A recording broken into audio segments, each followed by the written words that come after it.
2026년, 지금으로부터 불과 1년 남짓 후에 역사상 가장 큰 경제 폭풍이 몰려옵니다. 당신의 예금이 증발하고 집값이 반토막 나고 평생 모은 재산이 하루아침에 사라질 수 있어요. 하지만 여기 충격적인 진실이 있습니다. 똑같은 그 위기가 누군가에게는 평생 한 번 올까 말까 한 기회가 될 거예요. 1929년 대공황 때 어떤 사람들은 거리에서 빵을 구걸했지만 어떤 사람들은 100년 이어갈 재벌을 만들었습니다. 2008년 금융위기 때 수백만 명이 집을 잃는 동안 소수는 헐값에 부동산을 쓸어 담았어요. 역사는 분명하게 말합니다. 경제 위기는 불을 없애지 않아요. 단지 주인을 바꿀 뿐이죠. 준비 안 된 자에게서 준비된 자에게로, 모르는 자에게서 아는 자에게로 말입니다. 그리고 지금 모든 신호가 2026년을 가리키고 있어요. 워렌 버핏은 3천억 달러가 넘는 현금을 쌓아두고 있습니다. 역대 최고 금액이에요. 세계 최고 투자자들이 조용히 방어 태세로 들어가고 있습니다. 중앙은행들은 비상회의를 열고 있어요. 그들은 뭔가 알고 있는 겁니다. 당신도 알아야 합니다. 왜냐하면 이번 위기에서 당신이 어느 편에 서느냐가 당신과 자녀들의 미래를 완전히 바꿀 테니까요. 오늘 말씀드릴 내용은 경제 위기에서 살아남는 법이 아니에요. 경제 위기에서 부자가 되는 법입니다. 지금부터 당신이 반드시 알아야 할 5가지 진실을 공개합니다. 이걸 아는 사람은 준비하고 모르는 사람은 당합니다. 당신은 어느 쪽입니까? 첫 번째 진실은 위기가 예측 가능하다는 겁니다. 미국 경제는 100년 넘게 똑같은 패턴을 반복해왔어요. 매 18년에서 20년마다 시스템이 붕괴 지점에 도달합니다. 1929년 대공황, 1970년대 오일 쇼크, 2000년 닷컴 버블, 2008년 금융위기요. 지금 어떤 신호들이 보이나요? 주식 가격이 실제 기업 가치와 완전히 동떨어져 있어요. 이 지표는 역사상 두 번째로 높은 수준입니다. 첫 번째는 닷컴 버블 직전이었죠. 소비자 빚은 한 세대 전만 해도 상상도 못할 수준에 도달했습니다. 기업들은 싼 빚으로 겨우 버티고 있는데 금리가 오르면 감당할 수 없어요. 정부 지출은 완전히 통제 불능 상태입니다. 제조업은 이미 위축되고 있고 신용카드 연체율이 치솟고 있어요. 상업용 부동산은 비명을 지르고 있습니다. 모든 경고등이 켜져 있어요. 그런데 전문가들은 뭐라고 할까요? 걱정하지 말라고 합니다. 경제가 튼튼하다고 하죠. 1999년에도 똑같이 말했어요. 2007년에도 그랬고요. 두 번 다 완전히 틀렸습니다. 반면 워렌 버핏 같은 진짜 투자자들은 조용히 엄청난 현금을 모으고 있어요. 두 번째 진실은 위기 때 진짜 부자가 만들어진다는 겁니다. 2008년을 한번 생각해 보세요. 수백만 명이 파산하는 동안 누군가는 평생 쓸 재산을 만들었어요. 어떻게요? 헐값에 자산을 샀기 때문입니다. 부동산을 원래 가격의 30%에 샀어요. 아마존 주식은 100달러에서 6달러로 떨어졌습니다. 무려 94% 폭락이에요. 넷플릭스는 한 달 구독료보다 쌌어요. 애플, 구글 모두 헐값이었죠. 그때 산 사람들은 지금 어떻게 됐을까요? 재산이 10배, 20배, 50배가 됐습니다. 대공황 때도 똑같았어요. 존 록펠러는 이렇게 말했습니다. 거리에 피가 흐를 때 재산이 만들어진다. 은행이 무너지고 사람들이 절망할 때 현금을 가진 사람들은 평생 기회를 잡았어요. 석유회사, 철도공장들이 다시는 볼 수 없을 가격에 팔렸습니다. 그게 지금 재벌 가문의 시작이었어요. 핵심은 이겁니다. 위기는 부를 파괴하지 않아요. 주인만 바뀝니다. 빚진 사람에게서, 저축한 사람에게로, 투기한 사람에게서, 진짜 가치를 아는 사람에게로 말이죠. 그래서 위기가 무서운 게 아니라 준비 안 한 게 무서운 겁니다. 준비된 사람에게는 최고의 기회예요. 세 번째 진실은 지금 당장 뭘 해야 하는지입니다. 첫째, 현금을 모으세요. 위기 때 현금이 왕입니다. 왜냐하면 다른 모두가 팔 수밖에 없을 때 당신은 살 수 있으니까요. 2006년, 2007년에 현금을 모은 사람들이 2008년, 2009년에 재산을 만들었어요. 둘째, 빚을 줄이세요. 위기 때 빚은 당신의 목을 조릅니다. 빚으로 투자한 사람들이 호황 때는 똑똑해 보이지만 불황 때는 가장 먼저 무너져요. 최악의 가격에 팔 수밖에 없거든요. 빚이 없으면 당황하지 않고 침착하게 기회를 기다릴 수 있습니다. 셋째, 좋은 자산이 뭔지 공부하세요. 모든 게 떨어지는 건 아닙니다. 튼튼한 회사들은 위기에서도 살아남아요. 필수품을 만드는 회사, 빚이 적은 회사, 현금이 많은 회사요. 좋은 위치의 부동산도 마찬가지예요. 가격은 떨어져도 본질적 가치는 남습니다. 넷째, 금과 은 같은 귀금속도 생각해 보세요. 이건 부자 되려고 사는 게 아닙니다. 종이돈이 믿을 수 없어질 때 구매력을 지키는 보험이에요. 다섯째, 감정을 통제하세요. 이게 가장 어렵습니다. 모두가 사라고 할 때 사지 말고 모두가 팔라고 할 때 사야 해요. 2008년 바닥에서 산 사람들은 특별히 똑똑한 게 아니었습니다. 그냥 두려움이 가장 클 때 행동했을 뿐이에요. 당신도 할 수 있습니다. 하지만 지금부터 준비해야 해요. 위기가 온 다음에는 너무 늦습니다. 집이 타고 난 다음에 소방차를 부르는 것과 같죠.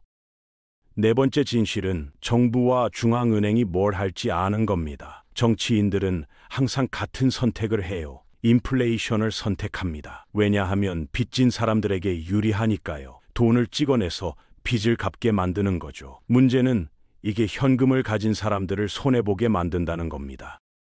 그래서 현금만 갖고 있으면 안 돼요. 부동산, 주식, 금 같은 실물 자산이 필요합니다. 이것들은 돈을 아무리 찍어내도 가치를 지켜요. 똑똑한 돈은 이걸 알고 있습니다. 싼 이자로 돈을 빌려서 실물 자산을 사는 거예요. 인플레이션이 빚을 줄여주는 동안 자산 가치는 올라가죠. 하지만 너무 빚을 많이 지면 안 됩니다. 왜냐하면 인플레이션 전에 디플레이션이 먼저 올 수 있거든요. 그때는 빚이 가장 위험해요. 균형이 필요합니다. 기회를 위한 충분한 현금을 보유하면서도 재산의 대부분은 실물 자산으로 보호하는 거예요. 다섯 번째 진실은 타이밍이 전부라는 겁니다. 너무 일찍 움직이면 기회를 놓칩니다. 너무 늦으면 이미 가격이 올라가 있어요. 그럼 언제가 좋을까요? 지금부터 조금씩 시작하세요. 부채 수준이 올라가고 자산 가격이 비정상적으로 높을 때가 준비할 때입니다. 현금을 모으고 빚을 줄이고 공부하세요. 그러다 위기가 오면 두려움이 정점일 때 행동하는 겁니다. 한 번에 다 사지 마세요. 떨어질 때마다 조금씩 사는 거예요. 이걸 분할 매수라고 합니다. 바닥을 맞추려고 하지 마세요. 아무도 바닥이 어딘지 모릅니다. 그냥 싸질 때 더 많이 사고 비쌀 때 덜 사는 거예요. 심리적으로 정말 힘들 겁니다. 왜냐하면 모든 사람이 반대로 행동하라고 할 테니까요. 호황 때는 왜 안 사냐고 하고 불황 때는 왜 사냐고 할 거예요. 이 압력을 견뎌야 합니다. 언론은 호황 때 영원한 번영을 말하다가 불황 때는 세상의 종말을 예측합니다. 계획을 세우고 그걸 지키세요. 감정이 아니라 논리로 움직이는 겁니다. 이게 부자와 가난한 사람을 나누는 선이에요. 부자는 계획대로 움직이고 가난한 사람은 감정대로 움직입니다. 마지막으로 복리의 마법을 이해하세요. 50% 싸게 산 자산이 정상으로 돌아가면 100% 수익입니다. 70% 싸게 사면 300% 수익이에요. 이건 이론이 아닙니다. 모든 위기 때마다 실제로 일어나는 일이에요. 역사가 증명합니다. 더 중요한 건 그 다음입니다. 위기 때 번 돈을 회복기에 다시 투자하는 거예요. 2008년 바닥에서 사서 돈을 2배로 만든 다음 그 돈으로 다시 투자한 사람들이 진짜 부자가 됐습니다. 위기 매수와 회복기 재투자의 조합이 평범한 사람을 부자로 만들어요.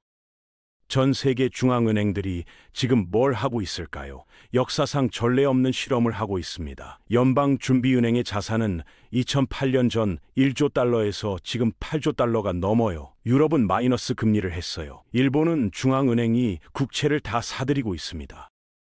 이건 일시적 조치가 아닙니다. 영구적으로 됐어요. 시스템이 인위적 지원 없이는 못 버티는 겁니다. 문제는 이게 한계가 있다는 거예요. 정부 빚은 이제 작은 금리 인상도 감당 못할 수준입니다. 망했어야 할 기업들이 싼 빚으로 겨우 버티고 있어요. 자산 거품은 이전 모든 버블을 작아 보이게 만듭니다. 빚이 갚을 수 있는 능력보다 빠르게 늘면 뭔가 터집니다. 통화 가치가 떨어지거나 빚이 디폴트 되거나 어느 쪽이든 부는 이동합니다. 준비된 사람에게로 말이죠. 통화 가치 하락은 자산 소유자에게 유리해요. 부동산, 주식, 금은 가치를 지키지만 현금, 예금, 연금은 녹아내립니다. 이건 느린 부의 이동이에요. 빚 디폴트는 빠른 이동입니다. 갑자기 자산이 헐값에 나오고 현금 가진 사람이 쓸어 담는 거죠. 우리 시스템은 둘 다 겪을 겁니다. 먼저 인플레이션으로 천천히 녹다가 갑자기 무너지는 거예요. 똑똑한 돈은 이걸 알고 양쪽에서 다 이익을 봅니다. 인플레이션 때는 실물 자산을 사고 붕괴 때는 현금으로 더 사는 거죠. 이게 부자들의 전략이에요.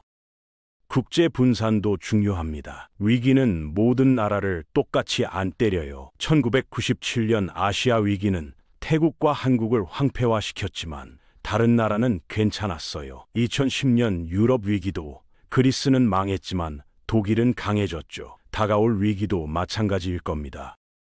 그래서 한 나라에만 모든 걸 두면 안 돼요. 여러 통화로 자산을 나눠 갖는 게 좋습니다. 특히 약한 나라에 살면서 강한 통화로 자산을 가진 사람이 유리해요. 원자재도 기회예요. 금, 은, 석유 같은 것들은 인플레이션 초기에 오르다가 불황에 떨어집니다.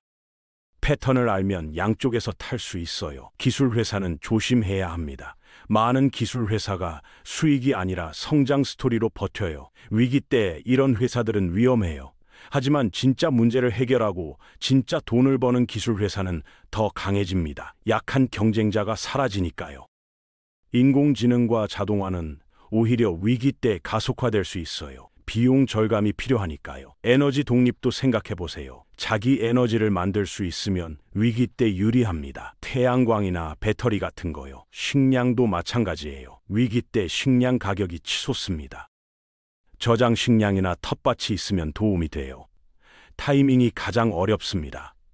경고 신호가 강해질수록 준비를 가속화하세요. 위기 투자는 50% 할인에 사서 100% 수익 내는 겁니다. 70% 할인이면 300% 수익이에요.